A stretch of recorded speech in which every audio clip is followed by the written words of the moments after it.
A kú déédé àsìkò yìí. Kókó inú ìwé ìròyìn la mú wá fún yín láti inú àwọn ìwé ìròyìn ilé wa. Orúkọ tèmi ni Ọmọgbémisọ́lá ọmọ Alọ́gọ̀madẹ̀.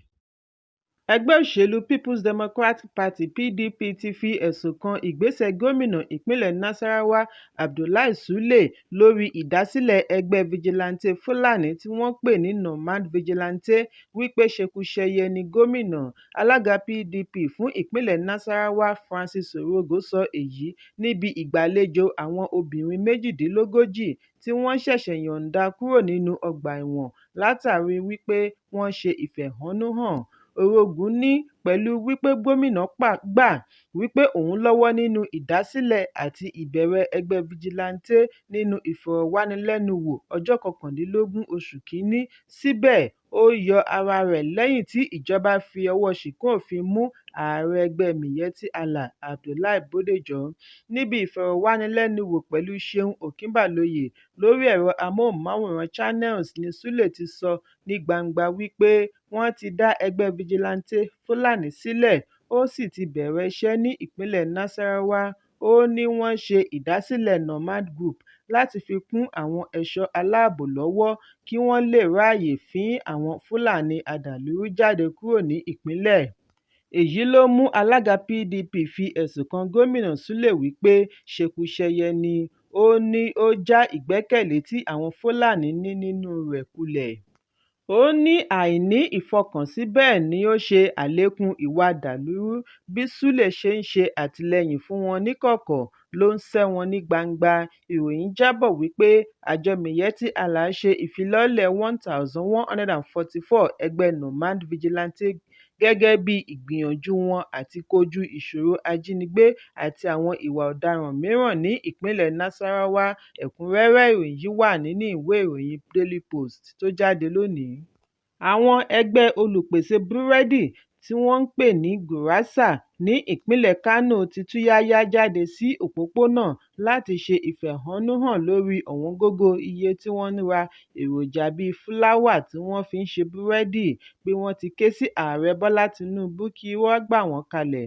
Àwọn obìnrin yìí gbé pátákó pẹ̀lú àkọlé tí ó kà wípé ìjọba tètè wá nǹkan ṣe sí owó fúláwà tó ń lọ sókè gọbọi.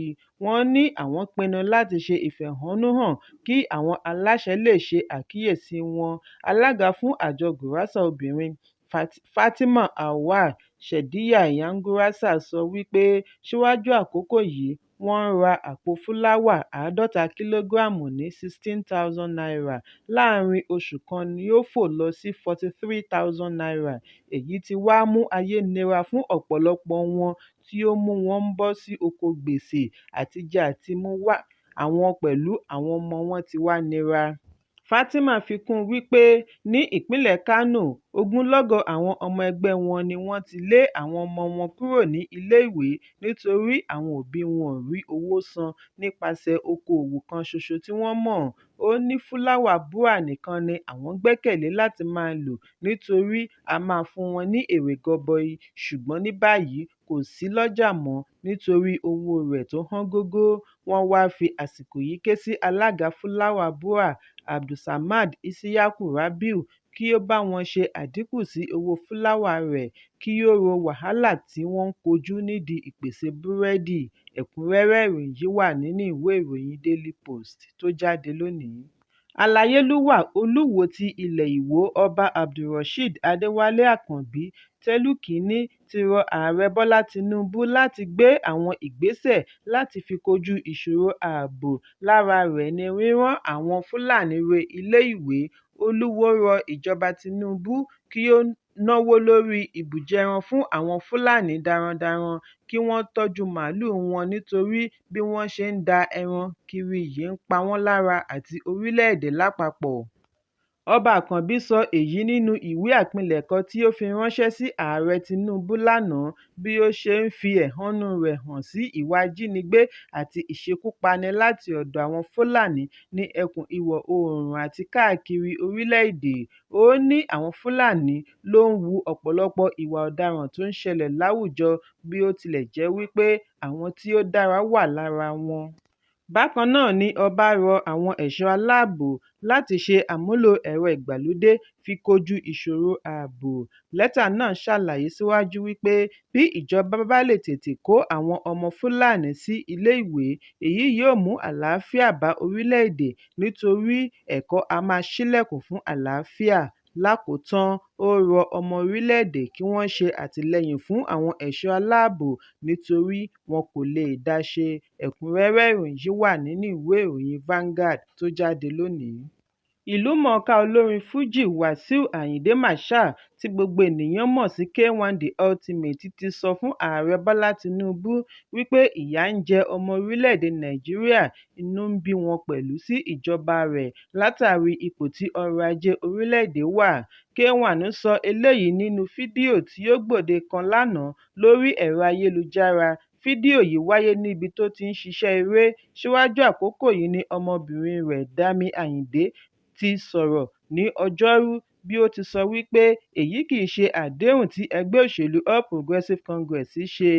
Lórí ẹ̀rọ abánidọ́rẹ̀ẹ́ Instagram ni ọ̀dọ́mọbìnrin agbẹjọ́rò ti kọ wípé APC kò mú àdéhùn rẹ̀ ṣẹ, ìyà ń jẹ ará ìlú, ṣùgbọ́n àgbà ọ̀jẹ̀ nínú eré Fújì tí ará ìlú mọ̀ gẹ́gẹ́ bí alátìlẹyìn ẹgbẹ́ òṣèlú APC àti ààrẹ sọ tẹnu rẹ̀ ní èdè Yorùbá bí ó ti ń bẹ ààrẹ kí ó tètè wá ojútùú sí ọ̀pọ̀lọpọ̀ ìṣòro tó ń kojú ọmọ orílẹ̀-èdè lẹ́yìn tí ààrẹ àná Muhammadu Buhari kúrò lórí oyè. Lọ́jọ́ ìbúra ní Tinubu kéde wípé ìjọba rẹ̀ kò lè tẹ̀síwájú láti máa san ìrànwọ́ epo. Fún ìdí èyí ni ó fi òpin sí ìrànwọ́ epo. Ìgbésẹ̀ yìí ló mú kí owó jálá epo fò látorí N185 sí N600. Bákan náà, gẹ́gẹ́ bí ìgbésẹ̀ rẹ̀ àti ṣe àtúnṣe sí ẹ̀ka ìṣúná ni ó mú kí owó náírà máa já wálẹ̀ tako owó dọ́là ní ọjà pàṣípààrọ̀. Èyí ti wá mú kí owó náírà túbọ̀ máa wálẹ̀ sí i tako owó dọ́là. K1 tẹ̀síwájú wípé àwọn mọ Tinubu gẹ́gẹ́ bí ẹlẹ́yinjú àánú. Ní báyìí, ara ń kan ọmọ orílẹ̀-èdè, àwọn oníṣòwò ń kérora, ebi ń pa ará ìlú, ìwà ìjínigbé ti gbòde kan, kí ààrẹ wá nǹkan ṣe sí i. Lẹ́yìn èyí ni K1 rọ ọmọ orílẹ̀-èdè kí wọ́n ní sùúrù díẹ̀ sí i pẹ̀lú Tinubu bí ó ti fi ń dá wọn lójú wípé ìjọba rẹ̀ yóò yanjú gbogbo ìṣòro tó ń kojú orílẹ̀-èdè. Bákan náà ni ó ké sí àwọn àríjẹnímàdàrú kí wọ́n dáwọ́ bojú. Ẹ̀kúnrẹ́rẹ́ ìròyìn yìí wà nínú ìwé ìròyìn Punch tó jáde lónìí. Ìdùnnú ṣubú layọ̀ bí ẹgbẹ́ agbábọ́ọ̀lù àgbà fún Nigeria Super Eagles ṣe fa aṣọ Palancas Negras láti orílẹ̀-èdè Angola ya pẹ́rẹpẹ̀rẹ pẹ̀lú àmì ayò 1-0 nínú ìdíje tó ń lọ lọ́wọ́ ní ìlú Abidjan, orílẹ̀-èdè Ivory Coast. Èyí túmọ̀ sí wípé Nàìjíríà ti pegedé sí ìpele tí ó kàn, ìyẹn ìpele semi-final. Àwọn tí ó ṣeé ṣe kí Super Eagles kojú ní ìpele yìí ni ẹni tí ó bá pegedé láàrin ẹgbẹ́ agbábọ́ọ̀lù Bafana Bafana ti ilẹ̀ South Africa àti ẹgbẹ́ agbábọ́ọ̀lù Cape Verde. Lára àwọn tí wọ́n wà ní gbàgede tí wọ́n ti ń gbá bọ́ọ̀lù ọ̀hún láti ṣe àtìlẹ́yìn fún Super Eagles láti rí olùdíje du ipò ààrẹ lábẹ́ òṣèlú Labour nínú ìdìbò tí ó kọjá, Ọ̀gbẹ́ni Peter Obi. Kókó inú ìwé ìròyìn wá ń fi àsìkò yìí kí gbogbo ọmọ orílẹ̀-èdè Nàìjíríà pàápàá jùlọ àwọn olólùfẹ́ Super Eagles wípé a kú oríire. Ẹ̀kúnrẹ́rẹ́ ìròyìn yìí wà nínú ìwé ìròyìn Complete Sports tó jáde nírọ̀lẹ́ òní. Kókó inú ìwé ìròyìn tòní kò ní jù báyìí lọ. Ẹ pàdé mi lọ́la fún àkọ́tún ìròyìn. Kí a tó lọ, ẹ má ṣaláì fi àríwísí yín ránṣẹ́, ìyẹn comment, kí ẹ sì bá wa subscribe sí ojúnà wa lórí YouTube kí Kókó inú ìwé ìròyìn lè máa tẹ̀ yín lọ́wọ́ ní kíákíá.